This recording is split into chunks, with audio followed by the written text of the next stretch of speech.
Bonjour, bienvenue dans ce tout dernier dimanche de l'année 2012. Comme tous les pays africains, le Mali célèbre tous les 20 février sous le thème « Accélérer l'industrie intra-africaine », un objectif réaliste à la portée des États africains qui disposent désormais de potentialités en ressources naturelles. Sidiki Diarra. À la vitesse supérieure afin d'améliorer le climat des affaires. Quelqu'un qui célèbre la journée d'industrialisation de l'Afrique le 20 novembre de chaque année. Cette journée permet aux États africains de s'interroger sur les problèmes liés au développement industriel du vieux continent. Accélérer l'industrialisation pour stimuler le commerce intra-africain. Le choix de ce thème préconise l'industrialisation comme un moyen permettant aux États africains d'atteindre leur objectif de développement, à savoir la réduction de la pauvreté, à travers une nation. Avec les projets de cimenterie et de sidérurgie intégrée, nous pouvons affirmer, pour nous en féliciter, que la véritable ère d'industrialisation a démarré au Mali. L'industrialisation est certainement le meilleur atout pour sortir les populations de la pauvreté. Ainsi, le développement de l'industrie rurale et du secteur agroalimentaire pourrait en particulier aider à libérer de nombreux Africains de la galère. Cela par la création d'emplois, l'accroissement des revenus et l'augmentation de la valeur des produits agricoles. L'industrie malienne produit essentiellement pour des biens de consommation destinés au marché local et exporte très peu de produits manufacturés en volume et en gamme. Malgré ces faiblesses et contraintes, les opportunités de développement économique et de diversification de la base productive nationale sont nombreuses. Différentes communications sur les structures issues de la restructuration de la Direction nationale de l'industrie seront faites. Il s'agit de l'audit organisationnel effectué en 2009 sur la politique d'aménagement des zones industrielles et sur les thèmes de la journée. L'Agence nationale de la sécurité routière a lancé hier sa campagne de sensibilisation sur l'insécurité routière, édition 2013. L'objectif de cette campagne est de contribuer à l'amélioration des conditions d'exploitation du réseau routier. Ce lancement officiel a été présidé par le ministre en charge de l'équipement et des transports à Ouelessebougou sur la route nationale 7. Le compte rendu de nos envoyés spéciaux sur place, Draman Diarra et Garibou Pérou. La vitesse est l'une des premières causes de mortalité sur les routes. C'est pour une exploitation optimale et sécurisante des routes ouvertes à la circulation publique que l'Agence nationale de la sécurité routière a lancé cette campagne de sensibilisation. Pour cette campagne, elle a porté son choix sur la route nationale 7. La route nationale 7 est la plus accidentogène. C'est ce qui explique le lancement de cette campagne sur cette route. Pour lutter contre l'excès de vitesse ou tout autre comportement dangereux, il faut le respect strict de tous les facteurs liés à la circulation. Le bien fondé des mesures de sécurité routière, à savoir l'excès de vitesse, la surcharge et aussi l'engin doit être en bon état de fonctionnement. La délégation ministérielle a auparavant mené une expérience en rase campagne et en agglomération. Expérience au cours de laquelle une quinzaine de véhicules ont été verbalisés pour non-respect des limitations de vitesse. Le maire de Dialakourouba, de Ouelessebougou et les syndicats des transporteurs ont apprécié cette campagne de sensibilisation. Ils ont également mis en relief l'importance de la coopération entre usagers et les forces de sécurité pour une prise de conscience effective. Et oui, soyons prudents sur nos routes. L'association des juristes travaillant dans les cabinets d'avocats était face à la presse hier. L'objectif était d'expliquer aux confrères la vision de l'association et son programme d'activité. Composé de jeunes juristes, cette structure a pour but d'identifier les conditions favorables à la formation de ses membres. Elle vise également à faciliter l'accès de ses adhérents à la profession d'avocat. Reportage de Adama Djimdi. L'association des juristes travaillant dans les cabinets d'avocats veut jouer à fond sa partition. Cette jeune structure créée en 2010 se fixe comme objectif d'œuvrer pour l'amélioration des conditions de travail, le renforcement des capacités de ses membres et la création d'un cadre de concertation entre les différents adhérents. Les attentes sont grandes quant à l'atteinte de ces objectifs.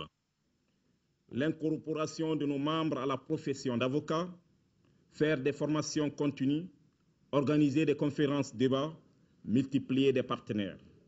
De façon générale, l'ASICA doit œuvrer pour une plus grande détermination avec plus de cohésion, toutes choses qui requièrent l'attention des membres du bureau dans les limites des prérogatives.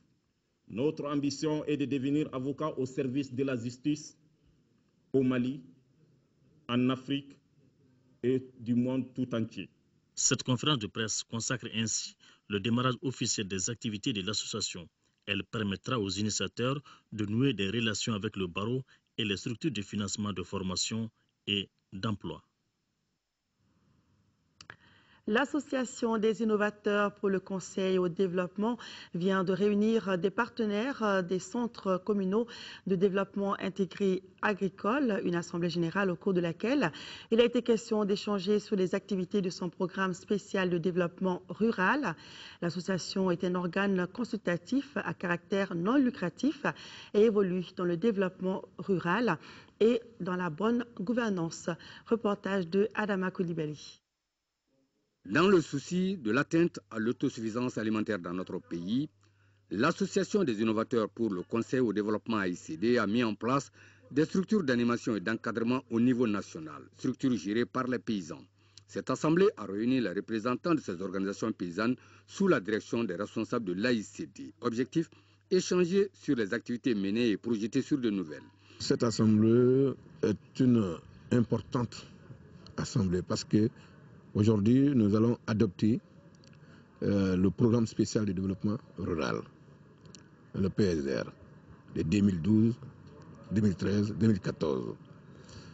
Et ce programme, vraiment, est une approche globale et intégrée pour pouvoir bien organiser le secteur agricole. Les structures d'animation et d'encadrement ont pour but de renforcer les capacités des populations paysannes pour leur participation intellectuelle à la conception, à la mise en œuvre et à la gestion des projets locaux de développement. Ces structures d'animation et d'encadrement reposent sur des cellules de base au niveau village et quartier. Chaque cellule a son autonomie de gestion en restant dans la coordination à travers le pays, y compris le bureau national.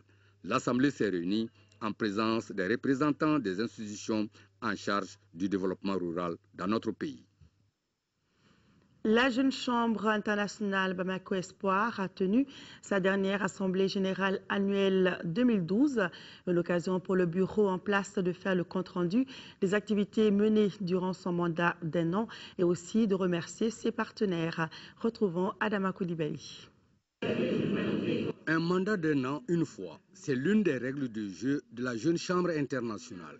Et en fin de mandat, les élus doivent rendre compte aux membres de l'organisation. Le bureau de la Jeune Chambre Bamako Espoir vient de réunir ses membres adhérents à une assemblée générale, la dernière avant l'élection d'un nouveau bureau.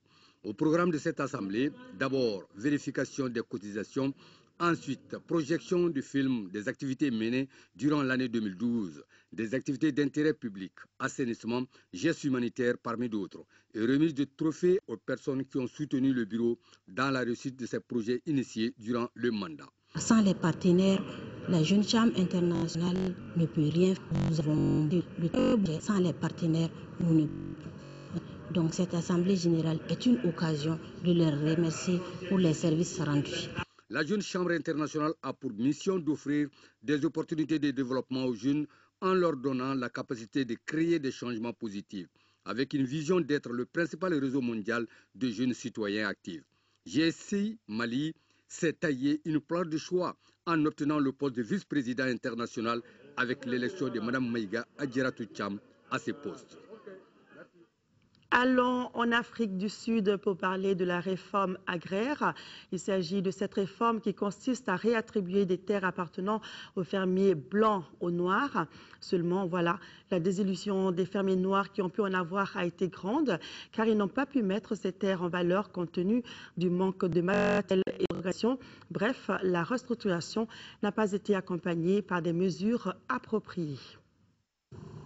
Nous sommes à Grelingstad, petite ville agricole à 100 km au sud de Johannesburg. Ces fermiers noirs se sont regroupés en coopérative pour bénéficier de la redistribution des terres. Mais disent, après le constat amer, ils n'ont pas réussi à rentabiliser l'exploitation Aujourd'hui, il la loue à un fermier blanc qui la cultive et en tire bénéfice. We were not taught how to plow. We never know. On ne nous a jamais appris à labourer. On ne savait pas et on a mal utilisé le capital. Nous n'avons plus labouré depuis. Nous croyons que si le gouvernement achetait les fermes pour nous et nous donnait tout le matériel nécessaire, nous pensions pouvoir y arriver tout seuls. Aveu d'échec également des autorités sud-africaines, elles ont reconnu que l'objectif des 30% de terres transférées aux Noirs d'ici 2014 ne sera pas atteint. Seuls 5% ont été redistribués et pire, 90% d'entre elles ne sont plus productives. Pour les experts, le gouvernement sud-africain n'a pas su accompagner ces nouveaux fermiers qui, pour la plupart, n'étaient pas issus du monde agricole et sont mal préparés au marché globalisé.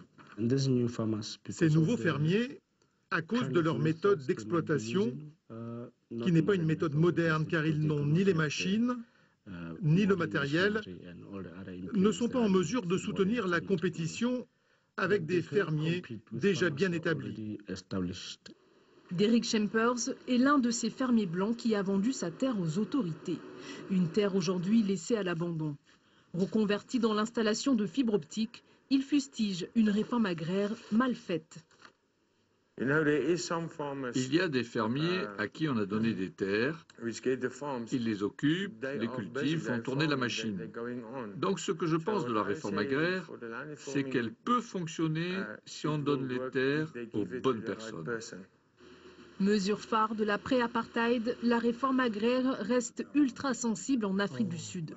Les radicaux du parti au pouvoir prônent l'expropriation pure et simple des propriétaires blancs sur le modèle zimbabwéen.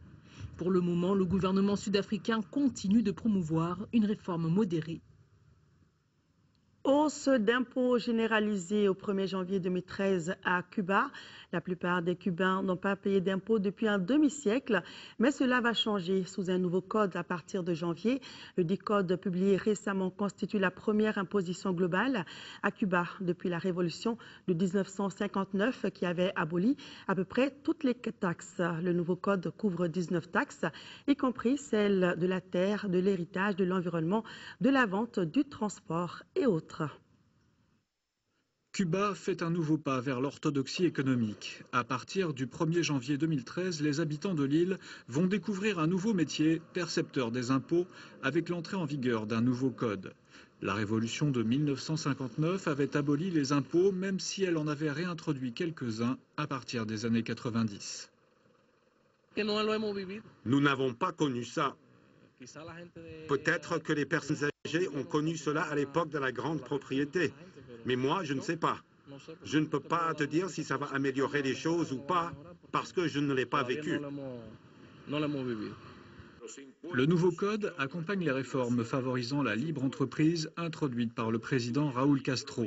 Il prévoit 19 impôts, notamment sur les exploitations agricoles, les transports, les ventes et des contributions comme celles destinées à la sécurité sociale. Tout le monde, tout Cuba sait que l'unique pays où on ne paie pas d'impôts, c'est le nôtre. Et maintenant, c'est à notre tour de le payer. Pourquoi? Parce que nous avons besoin de cet argent pour le réinvestir dans d'autres biens au profit de tous. L'État espère ainsi récupérer une partie des richesses générées par les entreprises privées pour les redistribuer de manière plus ciblée. Auparavant, presque personne ne payait d'impôts, mais tout le monde profitait de l'État-providence. Certains économistes s'attendent à ce que la généralisation de l'impôt soit impopulaire. Personne n'aime payer des impôts, mais c'est obligatoire dans tous les pays. Et nous savons ce que tous les pays connaissent actuellement, combien les taxes grèvent la population, combien de luttes sont menées contre les impôts que les gens subissent. Jusqu'à présent, le principal obstacle à l'impôt était les bas salaires, en moyenne 19 $ par mois. Un impôt généralisé sur le revenu est prévu, mais son application est pour l'instant suspendue en attendant une hypothétique hausse des salaires. L'Inde rend hommage à l'étudiante morte après un viol collectif à New Delhi. La jeune indienne est décédée dans la nuit de vendredi dans un hôpital de Singapour. Les actes de barbarie subis par cette étudiante de 23 ans avaient choqué l'Inde et provoqué de grandes manifestations. Le Premier ministre a déploré la mort de l'étudiante et reconnu que les violences contre les femmes étaient un problème significatif en Inde. Transférée par avion jeudi dans un hôpital de Singapour et en dépit des efforts des médecins, la jeune étudiante indienne de 23 ans, violée et battue à coups de barre de fer à New Delhi, est morte vendredi soir. Son décès a été annoncé par le haut-commissaire indien à Singapour. Le corps va être rapatrié en Inde. Mes collègues ont entrepris toutes les formalités nécessaires avec les autorités concernées à Singapour. L'histoire de cette étudiante a ému le monde entier en devenant le symbole de la lutte contre les agressions faites aux femmes en Inde, victimes de 90% des crimes violents. Le gouvernement indien a lancé un appel au calme. À New Delhi, des manifestations se multiplient et tous les quartiers du centre-ville sont bouclés. Le Premier ministre a promis que les lois sur la sécurité des femmes seraient revues et une commission d'enquête a été créée. Cela renforce notre détermination à combattre les attitudes sociales honteuses et cet état d'esprit qui permettent aux hommes de violer et de molester des femmes et des jeunes filles en toute impunité. La police et les autorités sont critiquées pour ne pas prendre au sérieux les plaintes pour viol et agressions sexuelles. J'exprime mes condoléances et ma profonde tristesse à la famille endeuillée.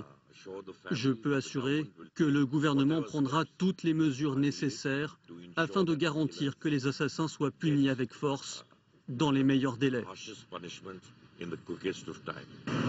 Le 16 décembre dernier, la jeune femme et son amie voyageaient dans un autobus. 6 hommes ivres, dont le chauffeur, les ont agressés en violant la jeune femme à l'intérieur. Au cours du trajet, le bus a rencontré plusieurs barrages. La police ne s'est inquiétée à aucun moment de ce qui se passait à l'intérieur du véhicule. 2 des auteurs du viol ont été arrêtés. Et oui, c'est triste. Ce journal se referme. Merci de l'avoir suivi. Je rappelle que c'est le tout dernier dimanche de l'année 2012. Ce soir, vous serez avec Ibrahima Djambélé. Il ne me reste qu'à vous souhaiter une bonne année 2013 avec le retour de la paix et de la stabilité au Mali. Que les populations des régions du Nord qui vivent cette fin d'année dans une situation difficile sachent que nous sommes de cœur et d'action avec elles et que bientôt tout redeviendra normal. Nous ne vous oublions pas. Nous pensons à vous. Merci